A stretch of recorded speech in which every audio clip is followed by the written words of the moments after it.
할렐루야. 우리 금요응답하뱀에 특별히 올 한해 마지막으로 드려지는 연합구영예배에 나오신 성도님들을 예수님의 이름으로 환영하고 축복합니다. 우리 곁에 계신 분들께 우리 함께 인사하겠습니다. 하나님께서 지키시고 도우십니다. 하나님께서 지키시고 도우십니다. 우리 한 번 더 이렇게 인사해야죠. 기도로 승리합시다. 기도로 승리합시다. 아멘이시죠? 아유, 날씨가 갑자기 한파가 이제 뭐 주의보가 딱 내려지더니 오늘이 제일 춥대요. 그래서 참 목회 이제 오늘 아우야 추운데 오늘 또 마지막 연합구역 예배인데 우리 성도들의 발걸음이 참 쉽지 않겠다. 하지만 또 한켠에는 하나님께서 그 마음을 만져주시니 은혜의 자리에 또 나올 수 있도록 또 조성해 주시겠지 했는데 또 이렇게 많은 우리 지구역장 분들 뿐만 아니라 믿음의 식구들이 함께 하심에 참 감사합니다.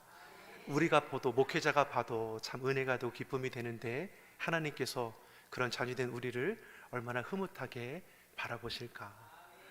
사랑하는 성도 여러분, 하나님은 사랑이시죠. 그 사랑 우리를 구원하여 주셨고 자녀 삼아 주셨습니다. 하나님의 사랑은 끝까지의 사랑입니다. 저희는 실수하잖아요. 또 제 가운데 빠질 때도 있잖아요.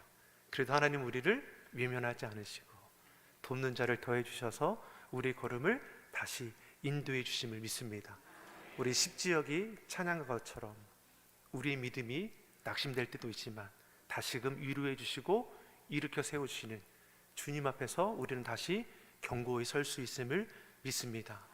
이 믿음으로 올 한해 잘 지내온 것처럼 새해에도 소망 가운데 나아가는 우리 모두가 되기를 예수님의 이름으로 축복합니다. 바울과 바나바가 함께 동역함으로 제1차 전도 여행을 은혜 가운데 잘 마쳤습니다. 파송해주고 또 기도해주고 물질로 후원해준 이들과 함께 사역을 보고를 통해서 자신을 통해 역사하시는 하나님의 크고 놀라운 은혜를 다 나눌 수 있었습니다. 그리고 바울은 시간이 지남에 따라 어떤 마음이 들어갑니까? 자꾸만 생각이 나는 거죠. 1차 전도여행을 통해서 죽을 정도로 힘들고 어려운 가운데 놓여 있었지만 그 영혼 사랑의 마음으로 주의 복음을 전했고 능력도 역사도 일어났던 그 지역과 복음을 전했던 영혼들이 자꾸만 생각이 나는 것이죠. 복음을 듣고 회심한 저들이 말씀 가운데 잘 살고는 있을까? 혹 시험에 들지는 않았을까? 다시 찾아가고 싶은 그 마음이 그 안에서 일어나는 겁니다. 그러니 15장 36절을 보면 바울이 바나바에게 우리가 다시 가서 형제들이 잘 있는지 방문해 보면 어떻겠느냐 이런 얘기를 하게 되는 거죠. 이처럼 바울의 2차 전도 여행은 다시금 그 영혼을 품고 싶은 마음에서 준비되고 계획되는 것을 볼 수 있습니다. 자, 그런데 마가라 하는 요한을 전도 여행에 데려갈까 아니면 데려가지 말까 하는 문제로 바울과 바나바가 다툼이 일어나게 됩니다. 바나바는 마가라는 이 요한을 다시 데려가자 말을 합니다. 근데 문제는 이 마가가 1차 전도 여행 때 중도에 하차하여 돌아갔던 경험이 있나라는 것이죠. 바나바는 사람을 중요하게 생각하기 때문에 마가에게 다시 기회를 주었으면 좋겠다 말하고, 바울은 선교를 중요하게 여겼기 때문에 같은 상황이 또다시 반복될까 우려하여 마가와 동행하는 것을 원치 않았습니다. 각자의 생각이, 의견이 다른 것이죠. 우리도 주의 일을 할 때 어떠하십니까? 생각과 의견이 다를 수 있는 것이죠. 다툼이 우리 안에 일어날 수 있습니다. 사랑하는 우리 가족들, 남편과 아내가 다툼이 일어나지 않습니까? 생각과 의견이 다를 때 이렇게 투닥거리는 일이 일어나게 되는 것이죠. 바울도 바나바도 그렇지 않을 것 같은데 그러한 일이 일어났다라는 것이죠. 그래서 이 일로 인해 둘이 잠시 헤어지게 됩니다. 바나바는 마가와 함께 전도 여행을 떠나고 바울은 실라와 함께 전도 여행을 떠나게 됩니다. 바나바와 마가는 1차 전도 여행을 떠날 때 첫 목적지였던 구브로 섬으로 떠나가게 되고, 바울과 실라는 제1차 전도 여행이 마지막 지역인 수리아와 길르기아 지역으로 이제 떠나게 됩니다. 그렇게 바울은 본문 1절의 말씀을 보니까 더베와 루스드라 지역에 도착하는 것을 볼 수 있습니다. 이곳은 바울이 1차 전도 여행 때 날 때부터 걷지 못하는 자를 일으켜 세운 지역이기도 하고 돌에 맞아 죽을 지경에 놓여 있었던 지역이기도 합니다. 그곳에서 바울이 누구를 만나게 되냐면 우리가 너무나 잘 알고 있는 디모데라는 청년을 만나게 됩니다. 원래로 하면 바울은 바나바와 함께 이 구브로 섬을 처음에 방문해야 하는데 둘이 헤어지게 됨으로 인해서 바울은 실라와 함께 이 마지막 코스였던 곳으로 의도치 않게 방문하게 되었는데 그곳에서 이 디모데를 만나게 되었다라는 것이죠. 1절의 말씀을 우리 같이 한번 읽어보겠습니다. 바울이 더베와 루스드라에도 이름에 거기 디모데라는 제자가 있으니 그 모친은 믿는 유대 여자요 부친은 헬라인이라. 아멘. 바울과 디모데의 만남을 우연이라 볼 수 있느냐? 결국 그렇지 않은 것입니다. 바울은 앞서서 바나바와 함께하지 못하고 바나바가 먼저 구브로 섬으로 방문함에 따라 가고자 하는 방향이 아니라 더베와 루스드라 지역으로 오게 되었습니다. 그리고 이곳에서 이 디모데를 만났습니다. 우리가 잘 아는 것처럼 이후에 바울이 살가는 동안에 디모데는 항상 바울과 함께 동역하게 됩니다. 디모데를 부를 때 바울은 형제라고도 말하기도 하고 디모데 후서를 보면 영적인 아들 디모데라고도 표현할 정도로 친밀해지는 것을 우리가 볼 수 있습니다. 다시 말해 결코 우연한 만남이 아니라는 것이죠.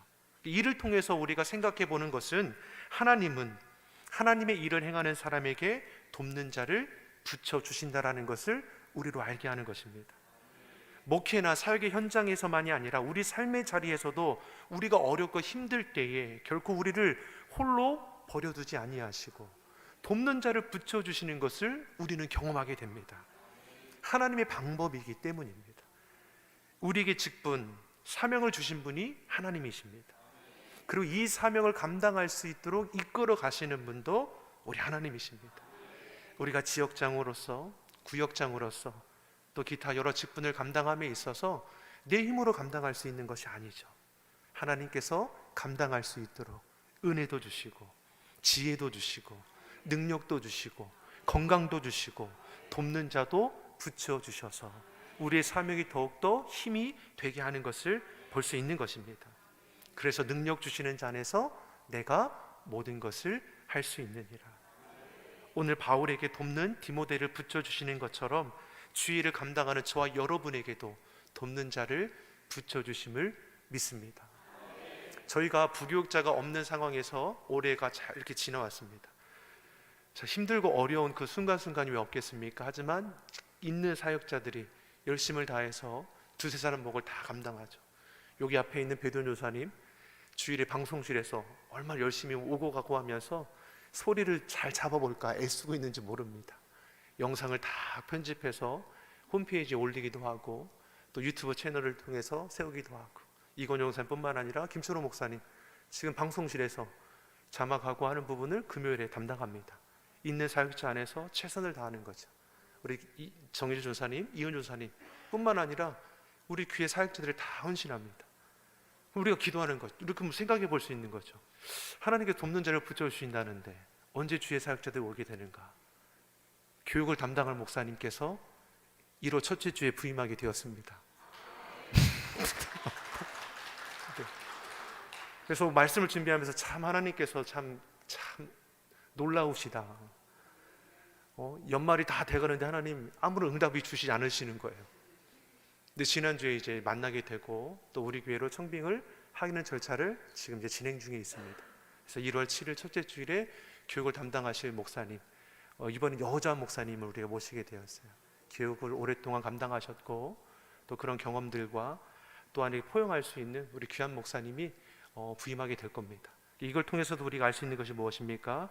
하나님께서는 우리의 기도를 들으시고 가장 좋으신 때 좋은 예비된 주의 사역자를 보내주심을 믿습니다. 바울도 어떻습니까? 다툼으로 인해서 이제 동역하던 일과 이제 주의 사역을 포기한 거 아니죠. 각자에게 그 팀을 꾸려서 전도의 사역을 감당하는 겁니다. 하지만 그 아픔, 그 마음 어떻습니까? 불편한 마음이 왜 없겠습니까? 근데 하나님께서는 그 마음을 만져주시고 또 생각지 못했던 동역자를 붙여주시는 것을 오늘 우리에게 볼 수 있습니다. 자, 그런데 이 디모데와 함께 사역을 하면서 문제가 되는 게 하나 있었다라는 것이죠. 3절의 말씀을 같이 한번 보겠습니다. 3절의 말씀 같이 읽어보겠습니다. 바울이 그를 데리고 떠나고자 할세 그 지경에 있는 유대인을 인하여 그를 데려다가 할례를 행하니 행하니 이는 이는 그 사람들이 그에 붙이는 헬라인인 줄 다 알미러라. 아멘. 디모데의 어머니는 유대인입니다. 아버지는 헬라인, 그리스인입니다. 근데 디모데는 장성할 때까지 이 아버지의 영향을 받아서인지 할례를 행하지 않았습니다. 당시 유대인들에게 할례는 참 중요한 문제였습니다. 할례를 행하게 하신 분이 하나님이시고 하나님의 언약의 백성이라는 증표가 이 할례였습니다. 그러나 이방인들에게 무엇입니까? 할례는 중요한 것이 아니죠. 무엇보다 1차 전도 여행 후에 할례와 율법을 지키지 않으면 구원을 받지 못하는가에 대한 이 논쟁으로 시끄럽지 않았습니까? 그런데 지금 바울이 디모데에게 할례를 행하게 하는 것을 보면 참 의아할 수밖에 없는 것이죠. 왜냐하면 바울이 이런 할례와 율법이 결코 구원의 조건이 되지 않음을 알고 있기 때문입니다. 그렇다면 디모데에게 하여금 할례를 받게 하는 이유가 어디 있냐는 것이죠. 사랑하는 성도 여러분, 바울은 복음 전함에 있어 결코 타협함이 없었습니다. 돌에 맞아 죽을 지경이 되었으면서도 그 다음날 깨어나서 다시 성에 들어가서 그 복음을 다시 증거한 자가 이 바울이었습니다. 디모데로 하여금 할례를 받게 하는 이유가 무엇입니까? 주의 복음을 전하는 사역을 위해서입니다. 유대인들에게는 할례를 받았느냐가 너무나 중요한 문제였습니다. 유대인들은 무할례자와 접촉하는 것을 기피했습니다. 다시 말해 디모데로 하여금 할례를 받게 한 것은 유대인들에게 복음을 전하기 위해서입니다. 바울은 철저히 주의 복음을 전하는 데 있어서 그 초점이 맞춰져 있는 것이죠. 복음을 전함에 있어서 타협함이 없습니다. 그러니 바울은 복음을 위해 유대인들에게는 유대인들에게 맞게, 이방인들에게는 이방인들 같이 되는 것을 주저하지 않았습니다. 우리가 잘 아는 것처럼 바울은 예수님 만나기 전에는 핍박자였습니다. 그는 8일 만에 할례를 받았고 베냐민 지파의 순수한 혈통이었고 율법으로는 바리새인으로 흠이 없던 자라고 기록하고 있습니다. 그러한 바울이 예수님을 경험하고 나서 이전에 자신들이 가지고 있던 그 지위와 권세들을 배설물같이 여겼다라고 했습니다. 오직 주 예수 그리스도의 십자가 외에는 내가 자랑할 것이 없다라고 고백합니다. 복음을 전함에 있어서 자신의 생명까지도 아까워하지 않았습니다. 디모데에게 할례를 받도록 한 것 또한 무엇입니까? 주의 복음을 위해서인 거죠. 바울은 형식, 율법을 뛰어넘은 자입니다. 이렇게 복음에 집중하는 바울과 실라, 여기 디모데까지 합사하여 주의 복음을 전하니 그 결과가 어떠하다고 기록하고 있느냐? 4절과 5절의 말씀을 같이 한번 우리가 읽어보겠습니다. 여러 성으로 다녀갈 때에 예루살렘에 있는 사도와 장로들의 작정한 규례를 저희에게 주어 지키게 하니 이에 여러 교회가 믿음이 더 굳어지고 수가 날마다 더하니라. 아멘. 바울과 그 일행이 주의 복음을 열심으로 전하는 것이죠. 그 결과 어떠합니까? 교회들마다 믿음이 굳세게지고 구원받는 수가 날마다 더해졌다고 했습니다. 이것이 사도행전 교회의 특징입니다. 주님께 주신 지상명령을 힘써 다해 순종함으로 감당하며 놀라운 부흥의 역사가 일어났다는 교회죠. 교회들마다 견고히 서는 것이고 구원받는 그 수가 더해졌다라고 말씀합니다. 이 시대에 우리 시온성교회가 사도행전적인 교회가 되기를 예수님의 이름으로 축복합니다. 가르치고 전파하며 치유하는 교회, 영혼 사랑의 마음으로 지역과 민족과 열방을 품고 기도하고 주어진 자리에서 영혼 구원을 위해서 최선을 다할 때 우리 교회가 믿음이 더욱더 굳건해질 뿐만 아니라 그 수가 날마다 더해질 줄 믿습니다. 우리가 부흥, 성장, 수의 목표를 두는 것이 아닙니다. 주의 믿음이 견고해지면, 주의 사랑이 충만해지면 성장과 부흥은 따라오게 되어 있는 것이죠. 사랑하는 성도 여러분, 여러분의 믿음을 굳건히 하기 바랍니다. 은혜 위에 서시길 바랍니다. 세상 풍파가 험할지라도 여러분 너무나 쉽게 흔들리고 넘어지지 마십시오. 주님은 우리에게 감당할 수 있도록 지혜도 능력도 또 우리 삶의 필요도 더해 주실 줄 믿습니다. 이렇게 바울과 실라가 디모데가 열심으로 복음을 전하며 결실이 이루어지는 걸 보고 있습니다. 여러분, 주의 사역을 감당할 때 은혜 받고 능력 받고 성령의 충만하심이 일어난다고 하면 여러분 어떤 심정입니까? 신나지 않습니까? 복음을 전하면 구원받는 영혼들이 눈에 보입니다. 기도하면 응답되어지는 것이 눈에 보입니다. 얼마나 신이 나서 복음을 전하겠습니까? 그런데 예기치 않는 무슨 일이 일어나냐면 6절과 7절의 말씀을 우리 같이 한번 보겠습니다. 성령이 아시아에서 말씀을 전하지 못하게 하시거늘 부르기아와 갈라디아 땅으로 다녀가 무시아 앞에 이르러 비두니아로 가고자 애쓰되 예수의 영이 허락지 아니하시는지라. 아멘. 성령이 아시아에, 지금 소아시아 지역에서 지금 복음을 전하는 겁니다. 근데 누가 성령이 말씀을 전하지 못하게 했다라고 말씀하죠. 바울과 실라와 디모데가 여러 성을 다니며 복음을 전했고 결실함도 넘쳤습니다. 근데 그 길을 누가 막으십니까? 성령님께서 막으신다는 거죠. 사람이 막았다면 뚫고 지나가면 될 것인데 문제는 성령님께서 허락하지 않으셨다라는 겁니다. 다시 말해 하나님께서 바울의 그 전도의 길을 막아두셨습니다. 자, 이때 바울이 어떻습니까? 좌절합니까? 낙심합니까? 아니죠. 오히려 9절의 말씀을 보면 성령의 그 음성에 귀 기울이는 것을 우리에게 알게 합니다. 9절의 말씀을 같이 한번 보겠습니다. 9절의 말씀 같이 읽어보겠습니다. 밤에 환상이 바울에게 보이니 마게도냐 사람 하나가 서서 그에게 청하여 가로되 마게도냐로 건너와서 우리를 도우라 하거든. 아멘. 바울은 낙담하거나 좌절하지 않죠. 오히려 성령님의 그 말씀에 귀 기울이기를 원했습니다. 그리고 밤의 환상 가운데에 바울로 하여금 마게도냐로 그 가는 길을 열어두셨다라는 것을 보게 하시는 것이죠. 성령님은 바울이 그 가는 길을 막아두신 것이 아니라 오히려 그 바울의 지경을 다시금 넓혀준다라는 것을 우리에게 알게 하시죠. 1차 전도 여행 때 소아시아 지역만을 생각했는데 2차 전도 여행 때는 어떻습니까? 마게도냐, 지금의 유럽의 지역을 열어주신 것입니다. 그리고 후에 3차 전도 여행 때는 어떻습니까? 그 지경이 로마를 거쳐서 스페인까지도 이어지게 됩니다. 하나님께서는 저들의 그 복음 전도의 길을 막아두신 것이 아니라 환상 가운데 그 갈 길을 더욱더 열어주셨다라는 것이죠. 사랑하는 성도 여러분, 우리가 신앙생활할 때 겪는 실수 가운데 하나가 무엇이냐면 내가 어려움의 문제가 찾아왔을 때, 내가 병이 찾아왔을 때, 재난이 찾아오고 내 인생의 문이 닫혔을 때 우리는 하나님의 뜻을 구하기보다는 내 힘과 고집으로 닫힌 문을 열고자 할 때가 더 많다라는 겁니다. 오늘 본문에 성령이 그 가는 길을 막으셨다라고 했습니다. 이때 바울이 어떻게 합니까? 자기 힘으로 닫힌 문을 열려고 했습니까? 아니죠. 하나님의 음성에 귀를 기울이는 겁니다. 다시 닫힌 그 문을 내 힘으로 열어보고자 하는 것이 아니라 그 문 앞에 겸손히 엎드려서 하나님의 도우심을 구하고 있다는 것이죠. 바울은 환상 중에 자신을 인도하시는 하나님의 계획하심을 바라보게 됩니다. 10절이 우리에게 뭘 말씀해 줍니까? 10절의 말씀 같이 읽어보겠습니다.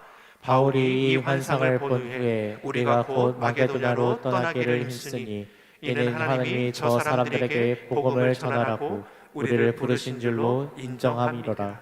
환상 중에 하나님께서 마게도냐로 인도하시는 것을 깨달아 알게 되는 것이죠. 그리고 그 마음 가운데 떠나기를 힘쓰게 됩니다. 떠나기를 힘쓴다는 것은 무엇입니까? 성령의 인도하심 따라 순종함으로 성령님께서 열어주신 그 길을 향해 나아가겠다라는 것이죠. 다시 말해 내 계획과 내 고집과 내 욕심에 따라 행하는 것이 아니라 하나님의 인도하심에 내 삶을 맞추어가는 모습을 오늘 우리에게 보여주는 것이죠. 사랑하는 성도 여러분, 믿는다라는 것이 무엇입니까? 주의 말씀 앞에 내 삶을 맞추어가는 것이죠.